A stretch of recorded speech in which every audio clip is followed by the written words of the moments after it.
السلام عليكم ورحمة الله وبركاته نحمده ونصلي على رسوله الكريم قال الله عز وجل في القرآن العظيم أعوذ بالله من الشيطان الرجيم بسم الله الرحمن الرحيم وبشر الصابرين صدق الله المولانا العظيم وصدق رسوله النبي الكريم সুপ্রিয় দর্শক মণ্ডলী যে অবস্থান থেকে আমাদেরকে দেখছেন সকলকে আজকের এই সুন্দর আয়োজনে স্বাগত জানাচ্ছি। আল্লাহ রাব্বুল কারীম পবিত্র কোরআন হাকিমে ধৈর্যশীলদের জন্য শুভ সংবাদ দিয়েছেন। তিনি বলেছেন যে অবশ্যির অর্থাৎ ইয়া মুহাম্মদ সাল্লাল্লাহু আলাইহি সাল্লাম রাসূলকে বলেছেন যে আপনি শুভ সংবাদ দিন ধৈর্যশীলদেরকে। ধৈর্যশীলের এত মর্যাদা কেন? যিনি ধৈর্য ধারণ করেছেন, যিনি সাবির হয়েছেন, যিনি নিজেকে ধৈর্যশীলদের তালিকাভুক্ত করেছেন, তার এত মর্যাদা কেন? আজকে এ বিষয় নিয়ে কথা বলবো যে নিজের জীবনের একটা গুরুত্বপূর্ণ অংশ বানিয়ে নেওয়া ধৈর্যকে নিজের সঙ্গী সাথী বানিয়ে নেওয়া এবং এই পদ্ধতি অবলম্বন করা অত্যন্ত জরুরি। তাই তো ধৈর্যশীলদের জন্যই শুভ সংবাদের কথা পবিত্র কোরআন হাকিম আল্লাহ তাআলা জানিয়ে দিয়েছেন। আজকে এই বিষয় নিয়ে আরও বিস্তারিত আলোচনা করবেন বিশিষ্ট ইসলামী চিন্তাবিদ শিক্ষাবিদ ডক্টর মোহাম্মদ জাবেদ আহমদ, সহকারী অধ্যাপক ইসলামী আরবি বিশ্ববিদ্যালয়। সাথে আছি আমজাদ হোসেন হেলালি। আসসালামু আলাইকুম রহমতুল্লাহি ওয়া বারাকাতুহু। ওয়ালাইকুম আসসালাম। মোহতারাম, কেমন আছেন? আলহামদুলিল্লাহ, আপনি কেমন আছেন? আল্লাহ তাআলা ভালো রেখেছেন। আজকে আমরা যে বিষয় নিয়ে কথা বলবো তা তো আপনি শুনতে পেয়েছেন যে আমরা ধৈর্যকে অভ্যাসে পরিণত করা। মানুষ অনেক কিছুকেই অভ্যাসে পরিণত করে, অনেককে বদ অভ্যাসকে অভ্যাসে পরিণত করে যেটা তার জন্য ক্ষতিকর। আর ধৈর্য এটা তার মহৎ গুণ, এটা ভালো গুণ এবং এই ধৈর্যকে নিজের সঙ্গে সাথী বানিয়ে নেওয়া এটার জন্য মহা পুরস্কারের কথা আল্লাহ তাআলা পবিত্র কোরআনে কারিমে ঘোষণা দিয়েছেন। আপনার কাছে এই সম্পর্কে আরও আলোচনা শুনবো। হ্যাঁ, আপনি সহ সকলকে বাংলা নববর্ষের শুভেচ্ছা। সবর, যেটাকে কোরআন ও হাদিসে বলা হয়েছে সবর মানে ধৈর্যশীল। পবিত্র কোরআনুল কারীমে মহান আল্লাহ রাব্বুল আলামিন প্রায় 90 স্থানে সবর শব্দটা উল্লেখ করেছেন, সবরের কথা উল্লেখ করেছেন এবং নির্দেশ জ্ঞাপক হিসেবে, অর্থাৎ তোমরা ধৈর্য ধরো, ধৈর্য ধারণ করো, ইসবির অথবা ফাসবির, এই ধরনের আদেশসূচক জ্ঞাপক ক্রিয়া হিসেবে প্রায় 60 জায়গার মধ্যে আল্লাহ রাব্বুল আলামিন এটি ব্যবহার করেছেন। রাসূল সাল্লাল্লাহু আলাইহি সাল্লামও তার হাদিসে ধৈর্যের অনেক গুণাগুণ ব্যক্ত করেছেন। তো ধৈর্য মূলত এটা আল্লাহ রাব্বুল আলামিনের একটি গুণ। আল্লাহ রাব্বুল আলামিন আমাদেরকে বলেছেন যে সিবগাতাল্লাহ ওমান আহসানু মিনাল্লাহি সিবগা, তোমরা আল্লাহর রঙে রঙিন হও, আল্লাহর রং ধারণ করো। সিবগাতাল্লাহ,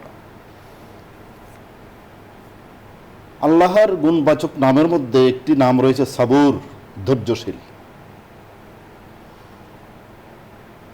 আল্লাহ কিসের ধৈর্য ধরেন? এই পৃথিবীতে মানুষকে আল্লাহ সৃষ্টি করেছেন শোক, রোগ, দুঃখ, বিপদ আপদ অনেক কিছুই হাসি আনন্দ দিয়েই সৃষ্টি করেছেন। সে যত ধনী হোক, ধনাঢ্য হোক, কেউ হলপ করে বলতে পারবে না যে সে আসল সুখী। সে কখনো কোনো না কোনো বিপদ তাকে পেয়ে বসেছে, কারো আর্থিক, কারো শারীরিক, কারো মানসিক জ্বালা যন্ত্রণা মানুষের লেগেই আছে। এটার নামই দুনিয়া, এটার নামই হোকাল। তো এই বিপদ আপদ, রোগ শোকের মধ্যেই আল্লাহ রাব্বুল আলামিন বলেছে তোমরা ধৈর্য ধারণ করো। রসুল করেছেন।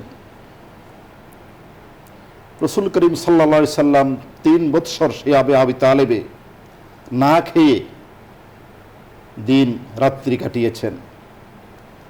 তায়েফে পাথর ছুঁড়ে মারা হয়েছে, তাকে রক্তাক্ত হয়েছেন। সেই সাথে তার প্রিয় সহধর্মিনী হযরত খাদিজা রাদিয়াল্লাহু তাআলা আনহা ইন্তেকাল করেছেন, চাচা আবু তালেব ইন্তেকাল করেছেন। এই সব কিছুই মহান আল্লাহ রাব্বুল আলামিনের পক্ষ থেকে। তিনি কখনো ধৈর্যহারা হননি, বরঞ্চ ধৈর্য ধারণ করে তিনি কি পেয়েছেন। পরকালীন জীবনে তো আল্লাহ অনেক কিছুই দান করবেন, সেটা তো ভিন্ন হিসাব। ইহকালীন জীবনেই পরবর্তীতেই তিনি আল্লাহর দিদার লাভ করতে পেরেছেন। আপনারা জানেন যে মেরাজের পরবর্তীতেই আল্লাহর দিদার লাভ করার জন্য আল্লাহ রাব্বুল আলামিন তাকে কাছে টেনে নিয়েছেন, যেটা মেরাজ নামে পরিচিত। সাহাবায়ে কেরাম রাদিয়াল্লাহু তাআলা আলাইহিম আজমাইন অনেক ধৈর্য তারা পরিচয় দিয়েছেন। হযরত সুমাইয়া রাদিয়াল্লাহু তাআলা আনহাকে শাহাদাত বরণ করতে হয়েছে। বেলাল ইবনে রাবাহ তিনি উমাইয়া ইবনে খালাফ কর্তৃক নির্যাতিত হয়েছেন, সত্য থেকে একটুকু পিছপা হননি, ধৈর্য ধারণ করেছেন। সেই ধৈর্যের বদৌলতে মহান আল্লাহ রাব্বুল আলামিন এই মেরাজে যখন আমাদের রসুল গিয়েছেন, জুতার আওয়াজ শুনতে পাচ্ছেন। বলছে এই কিসের আওয়াজ শোনা যাচ্ছে? বলছে এটা তো হযরত বেলাল রাদিয়াল্লাহু তাআলা আনহুর চলার সেই আওয়াজ। আল্লাহ রাব্বুল আলামিন তাকে কতভাবে কবুল করেছেন, কত মর্যাদা দান করেছেন। এভাবে অসংখ্য নজির আমরা কোরআন এবং হাদিসে আমরা দেখতে পাই যে আসলে ধৈর্য কী জিনিস। এই ধৈর্যের মাধ্যমে ধৈর্যকে, এটা এমন একটা মহৎ গুণ, এটাকে বলা হয় কাসাবি, অর্থাৎ অর্জন করে নিতে হয়। এটা আল্লাহর পক্ষ থেকে একটা মানুষের সৃষ্টিগতভাবে এটা নিয়ে আসে না। এই জিনিসকে যদি কেউ লালন করে, ধৈর্য ধারণ করে, তাহলে তার অভূতপূর্ব কল্যাণ সাধিত হয়, আল্লাহর রহমত প্রাপ্ত হয় এবং আল্লাহর থেকে ক্ষমাপ্রাপ্ত হয়। বিভিন্নভাবে কোরআন এবং হাদিসে তার যে দিক নির্দেশনা দিয়েছে, আপনি এমনটি বলেছেন অবশ্যই সাবিরিন। আপনি বড় চমৎকার বলছিলেন। দর্শক মণ্ডলী, আজকের এই সুন্দর দিনে বাংলা শুভ নববর্ষর একটি বছর আমরা পার করেছি, আরেকটি বছর আসছে। আমরা স্বাগতম জানাই আগত বছরকে। অতীত কালের যে সময়টি চলে গিয়েছে, এ সময়টি আর ফিরে আসবে না। চলে গিয়েছে, চলে যাবে, এমনটি স্বাভাবিক। আমার আপনার জীবনটাকে সুন্দরভাবে গড়তে হবে, প্ল্যান প্রোগ্রাম এখন করতে হবে, অতীতের ত্রুটি যাতে আর না হয়, ভবিষ্যতে আল্লাহ পাকের হুকুম আমরা পালন করব। দেখুন, ধৈর্যের দ্বারা অনেক কিছু পাওয়া যায়, যেমনটি পেয়েছেন হযরত বেলাল রাদিয়াল্লাহু তাআলা আনহু। কবি বড় চমৎকার বলেছেন, রাহ গিয়া রুসমে আজা রুহে বেলালি না রহি, ফলসফা রাহ গিয়া তলকিন গজালি না রহি। ধৈর্যের মাধ্যমে আল্লাহ পাকের একেবারে কাছাকাছি পৌঁছা যায়। এজন্যই আজকের যে বিষয়টি আমরা রেখেছি তা হলো ধৈর্য ধারণ। অতীতে আজকের যে দিবস, আজকের যে দিনের সাথে সম্পৃক্ত করেই মূলত আজকে বিষয়টি ধারণ করা হয়েছে। অতীতে যতগুলো যাই হয়েছে, হারাবার জন্য আফসোস না করা, ধৈর্য ধারণ করা। যা চলে গিয়েছে তা আর ফিরে আসবে না। শিশুকাল চলে গিয়েছে, ফিরে আসবে না। যৌবনকাল চলে গিয়েছে, ফিরে আসবে না। সুতরাং বার্ধক্যকাল চলছে, এটাকে আমি ধরে রাখি এবং আল্লাহ পাকের হুকুম পালন করি। সামনের দিনে আমি সুন্দরভাবেই, চমৎকারভাবে আল্লাহ পাকের সাথে তাআল্লুক রেখে সম্পর্ক স্থাপন করি, আমি অগ্রসর হই। এবং আল্লাহ তাআলার কাছে একটি দোয়া আমরা করছি নববর্ষে, আজকের এই দিনে, আল্লাহুম্মা আদখিলহু আলাইনা বিল আমনি ওয়াল ঈমান। আল্লাহ, আগত যে দিন, যে বছর আসছে, তাকে আমাদের জন্য নিরাপদ বানান। নিরাপদ একটি শহর, নিরাপদ একটি দেশ, নিরাপদ একটা বিশ্ব আপনি আমাদেরকে দান করেন। শান্তিময় বিশ্ব আপনি করে দিন, যে বিশ্বের মধ্যে মানুষ শ্বাস ছেড়ে অত্যন্ত শান্তি প্রশান্তির শ্বাস ছেড়ে বাঁচতে পারে।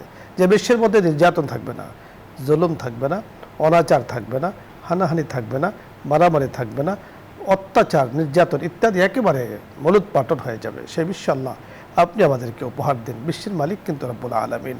এ কথা খুব যত তাড়াতাড়ি আমাদের বুঝে আসবে, তত আমাদের জন্য কিন্তু শান্তি।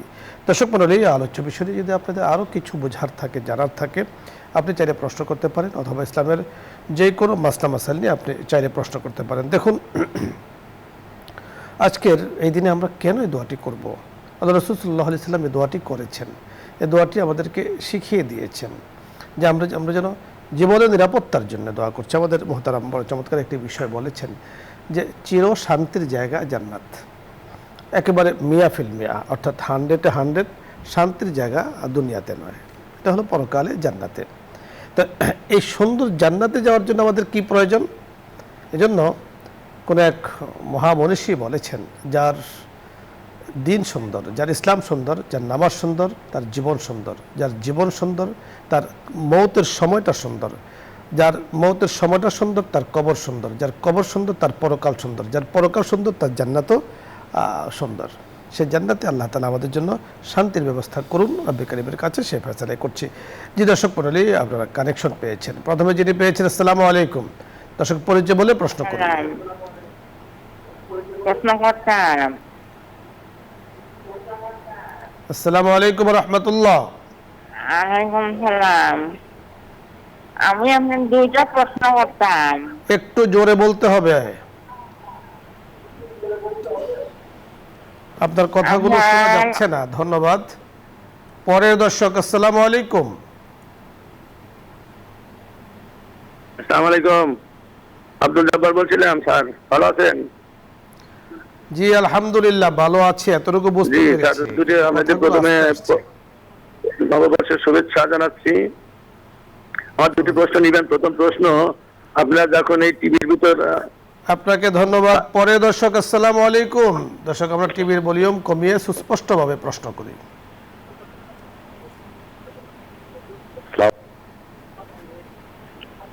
আসসালামু আলাইকুম। ওয়ালাইকুম সালাম রহমতুল্লাহ বরকাত। হুজুর, আমি সুনামগঞ্জ ধরমপাড়া থেকে ইনুজ বলছিলাম। জি হুজুর, আমার দুইটা প্রশ্ন। প্রথম প্রশ্নটা হলো যে প্রতি বছরই আমাদের দেশে পয়লা বৈশাখের সময় আপনার বিভিন্ন প্রাণীর মুখোশ পরে আমরা মঙ্গল শোভাযাত্রা বের করি। প্রশ্ন হলো আমার যে এই মঙ্গল শোভাযাত্রায় আমাদের কি মঙ্গল হয়, আর এই ধন্যবাদ শোভাযাত্রা সাহেব, করলে আমাদের আপনাকে কি অমঙ্গল হবে? আপনাকে কথাগুলো আসলে অস্পষ্ট হয়ে আসছে, হয়তোবা বোঝা যাচ্ছে না। ধন্যবাদ আপনাকে। আপনি আরেকবার চেষ্টা করবেন। আমি মোহতারামের কাছে আসবো। আমাদের অনেক দর্শকই আমরা চেষ্টা করছেন, আসলে কানেকশন পাচ্ছেন না। আপনার কাছে আমরা এই বিষয়টি শুনবো যে এই যে ধৈর্য ধারণের বিষয়টি আপনি বলছিলেন যে চিরশান্তির জায়গা জান্নাত, দুনিয়াতে চিরশান্তি চাইলে পাওয়া যায় না।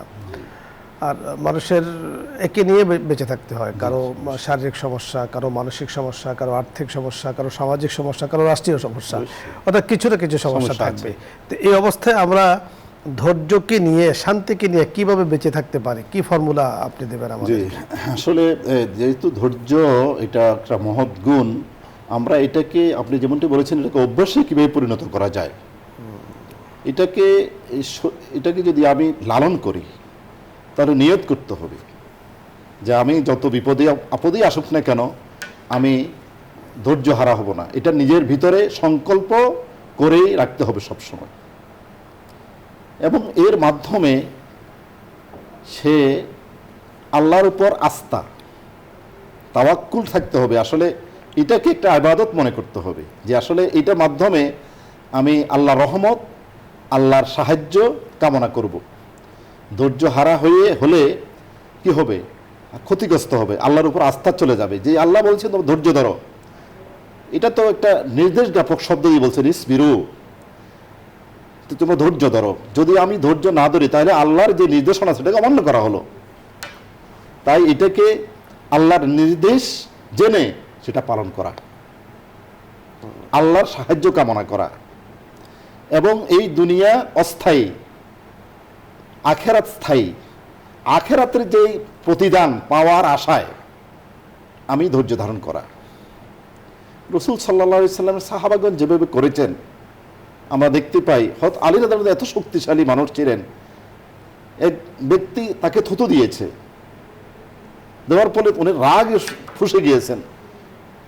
এরপরে তিনি তাকে ছেড়ে দিয়েছেন, কারণ এটার মধ্যে আল্লাহর সন্তুষ্টি ছিল না। বলছে এটা আমার নিজের একটা আত্মম্বরিতে চলে আসছে, আমি তাকে ছেড়ে দিয়েছি।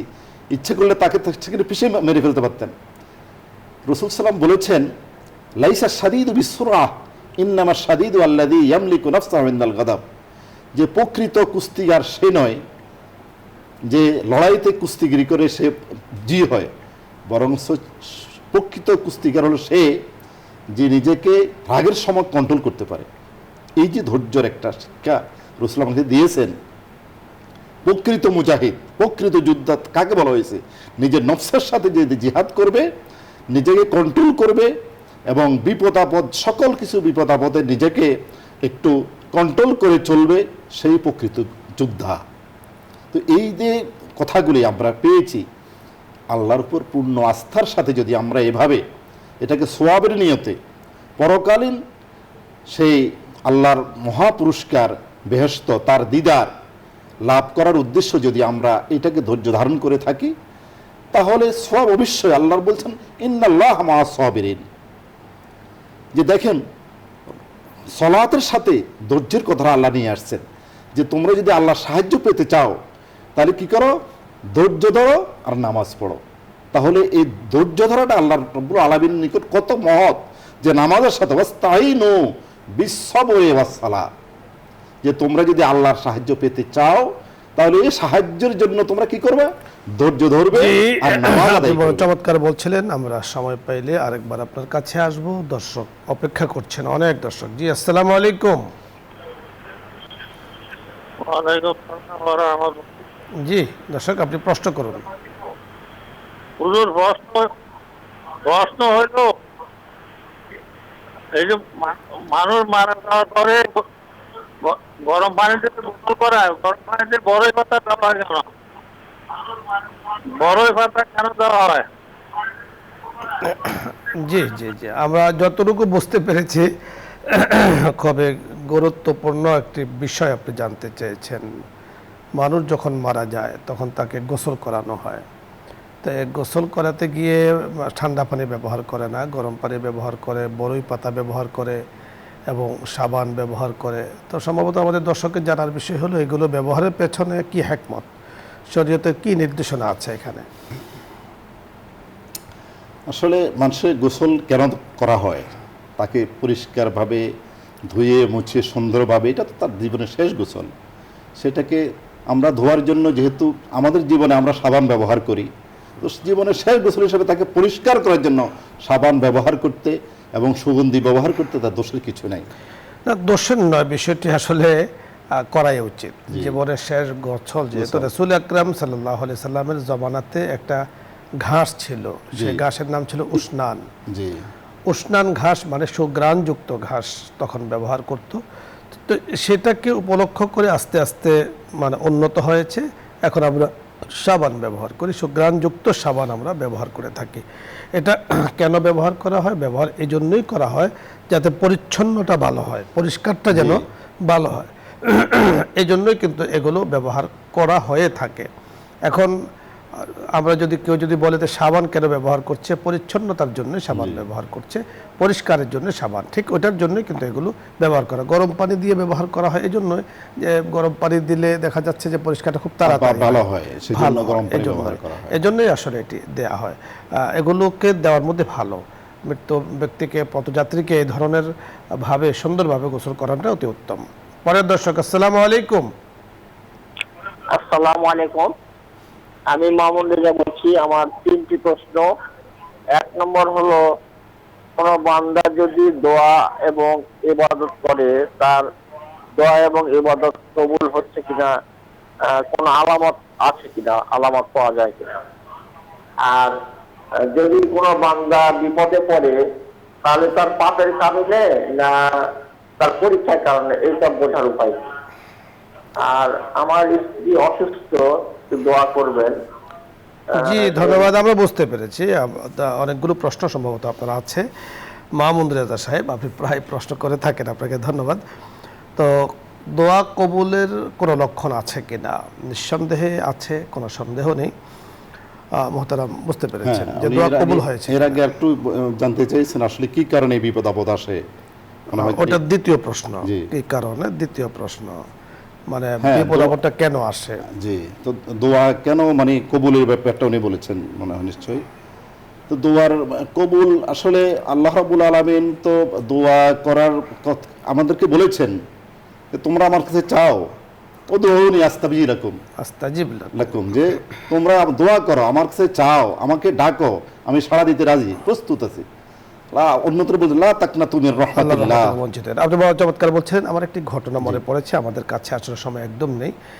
এক আল্লাহওয়ালা ব্যক্তি, তিনি প্রতিদিন শেষ রাত্রিতে নামাজ পড়তেন, আল্লাহ তাআলাকে ডাকতেন। তো শয়তান ওনাকে ওয়াসওয়াসা দিয়েছে যে আপনি যে প্রতিদিন আল্লাহ পাককে ডাকেন, আল্লাহ কি কখনো আপনাকে সরাসরি সাড়া দিয়েছেন? সে বলছে না, তো আসলে তো সাড়া তো দেন নেই। তাহলে আপনি ডাকেন কেন? শয়তান এই ওয়াসওয়াসাটা ওনাকে দিয়েছে।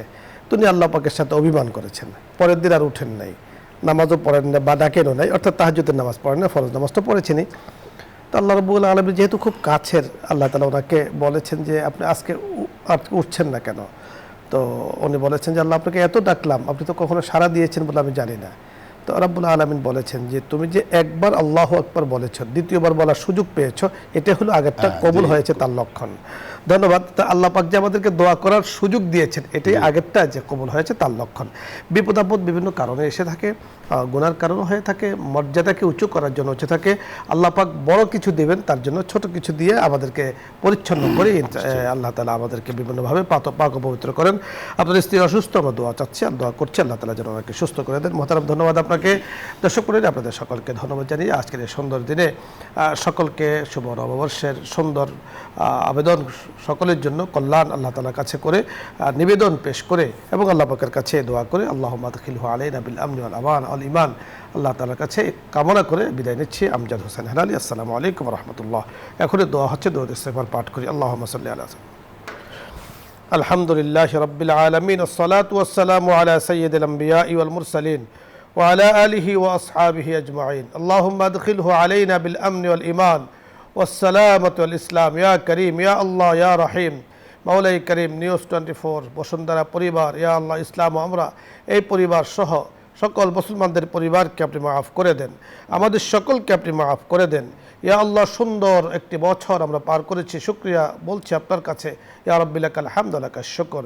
ইয়া আল্লাহ, সামনের যে দিনগুলো আছে তাও যেন সুন্দরভাবে সুস্থতার সাথে সব ধরনের বালা মুসিবত মুক্ত অবস্থায় ইয়া আল্লাহ কাটাতে পারি, বরকতময় জীবন ধারণ করতে পারে, সেই তৌফিক আপনি আমাদের সকলের জন্য দান করেন। ইয়া আল্লাহ, আমাদেরকে নেক হায়াত দান করেন, আমাদের চেয়ারম্যান মহোদয়কে, আমাদের সকলকে, ইয়া আল্লাহ, মুসলিম জাতিকে নেক হায়াত দান করেন, ইহ পরকালীন কল্যাণে ফয়সালা করে দেন, আসমানি জমিনি বালা মুসিবত থেকে হেফাজত করেন। আমিন বিহুরমতি সাইয়্যিদিল মুরসালিন। আলহামদুলিল্লাহি রাব্বিল আলামিন।